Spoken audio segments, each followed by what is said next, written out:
All right, good morning, everyone. It is Saturday, April 22nd, and we are here with the Fed League Flash. I am Gary Ryan, of course, and we are doing a somewhat brief review of yesterday's action in the playoffs, a full round of games, and if the night could be summed up in one word as you see the scores, it would be anticlimactic.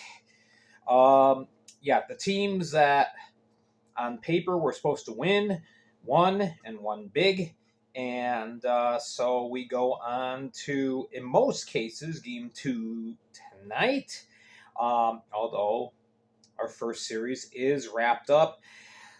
Yes, Columbus River Dragons looking to solidify their chances at a championship. They take care of business and eliminate the Motor City Rockers, a 7-2 final. So they win that series 2-0.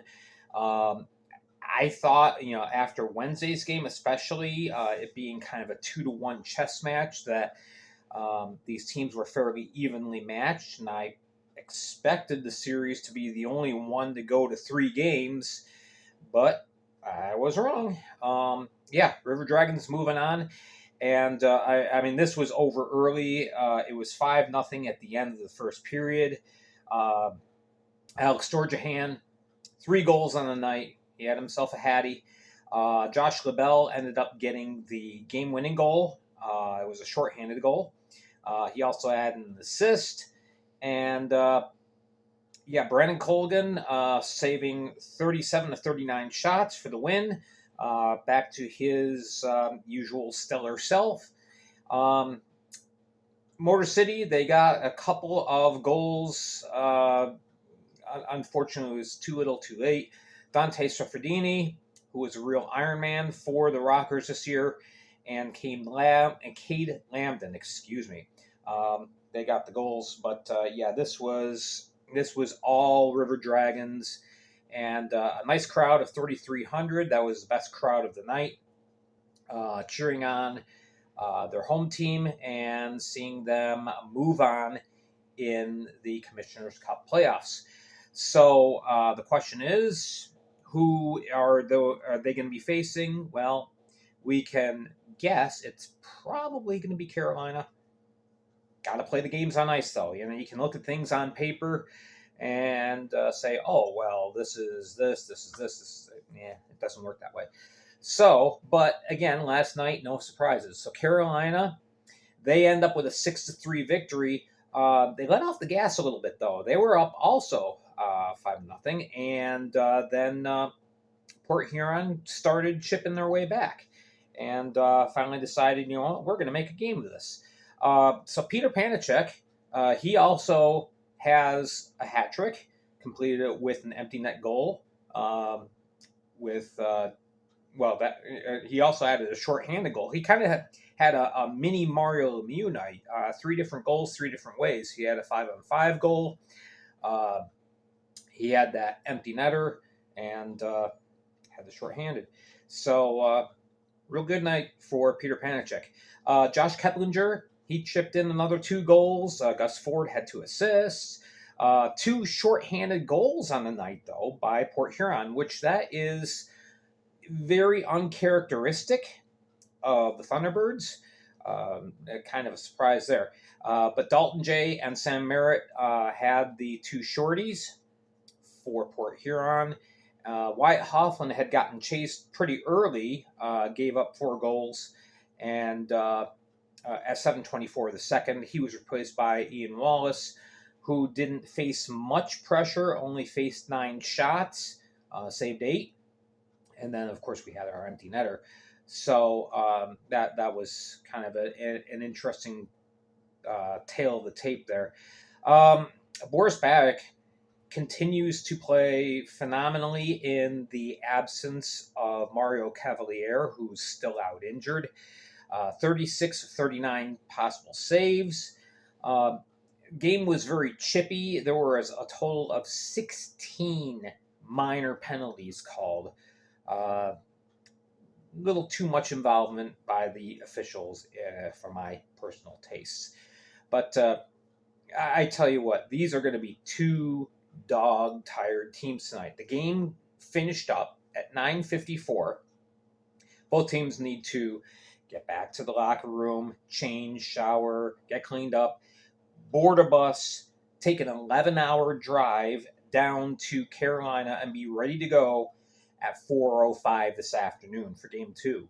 So I'm scratching my head going, who made up this schedule? Uh, Absolutely brutal. And it's going to be both teams. It's going to affect both teams. So it's going to really come down to mental fortitude, I believe, tonight, or this afternoon, more accurately. So yeah, game two at Winston-Salem Fairgrounds Annex. 4:05 start. I'm still shaking my head over that. All right, so that finishes up everything in the Continental Division. Now in the Empire Division, Danbury, they finished their game first, so I'll cover them first. 7-2 winner over the Elmira Mammoth.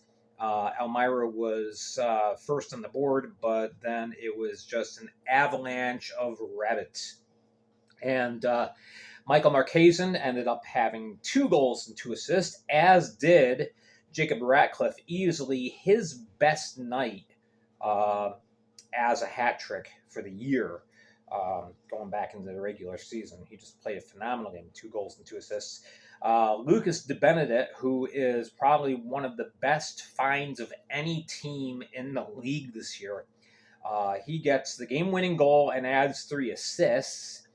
And Danbury really put this game away. Like I said, Elmira scored first. Josh Sanchez scored just a little over a minute in. And then Danbury gets the even tally, and then they scored 3 goals in the final 2 minutes and 6 seconds of the first period to put it away. Chase Thomas brought luck out of the goal. Harley White came in, played admirably, saved 23 of 26 in relief. Richard Ulenskis, he had the other goal for the Mammoth, who are now in a 1-0 hole, traveling to a very tough place to play, the Danbury Ice Arena. Both teams will be facing off at 7 o'clock tonight. This was just kind of an interesting stat. All goals that were scored last night, all 9 goals, even strength. No power play goals, no shorthanded goals. So special teams play was really minimalized in that contest. So yes, Danbury has the 1-0 edge, looking to close it out tonight. As is Binghamton. The Black Bears traveled up to Watertown, and it was a 6-2 final. This was the only game that was still potentially in doubt after 20 minutes of play. It really wasn't decided until in the second period, as Everett Thompson, he scores 58 seconds in on a beautiful goal and got the home team hyped up. And then Binghamton just kind of started shipping back. And then they took control of the game. 2 goals by Tyson Kirkby. The second one I've got to talk a little bit about. Last couple of seconds in the second period, you have an offensive zone face-off, and Kirkby kind of took a little gamble, thought he'd find the Watertown Wolves sleeping a bit, and he did. Wins the face-off to himself and rifles a shot over goaltender Izzy Ralston's shoulder. Great individual effort.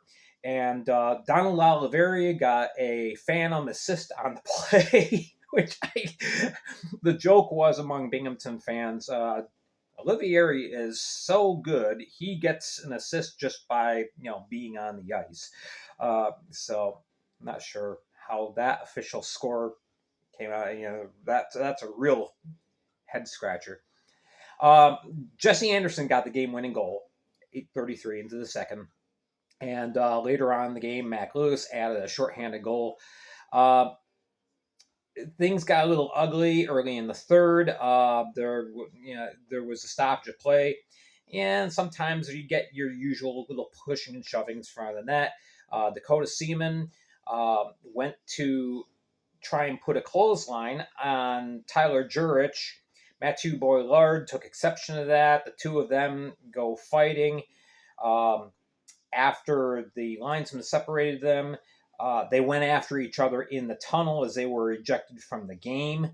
So they earned a second game misconduct each.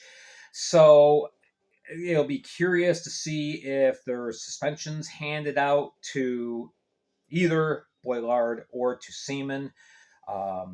Seaman was continuing an altercation, and Boilard was for basically running down the hallway after Seaman to continue to fight. So we will see. In goal, Izzy Ralston ended up making 44 of 50 saves. He played well, but Binghamton was just too much.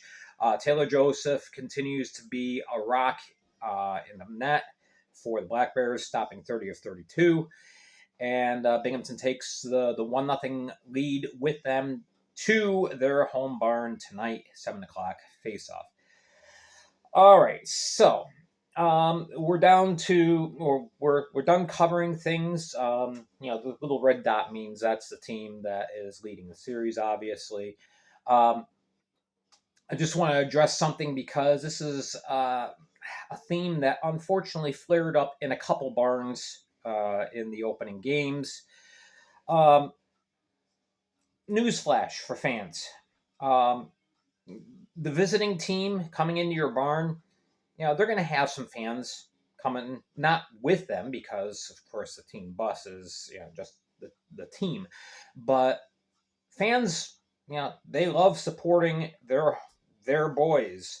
So they're going to pay the money out of their pocket to travel to your barn, pay money for a ticket, eat in your restaurants, support your local economy, support your team by buying the ticket. They're going to come. They're going to cheer on their team. Just thought I'd let you know that.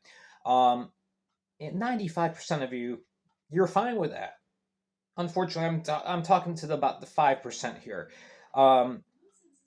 So these guys, these people are going to be there in your barn, okay? If you're traveling to another team's home ice, be respectful. It appears that, you were. Those of you who went to the away games, it appears that there was no problems. However, there were issues, fans against fans. And this dates back to last week in the regular season. There were a couple of flare-ups and a couple of different games. So, guess, behave yourself. Be respectful. Cheer your team. Be enthusiastic. Just be respectful. If you're in your home team's barn, remember there's going to be guests.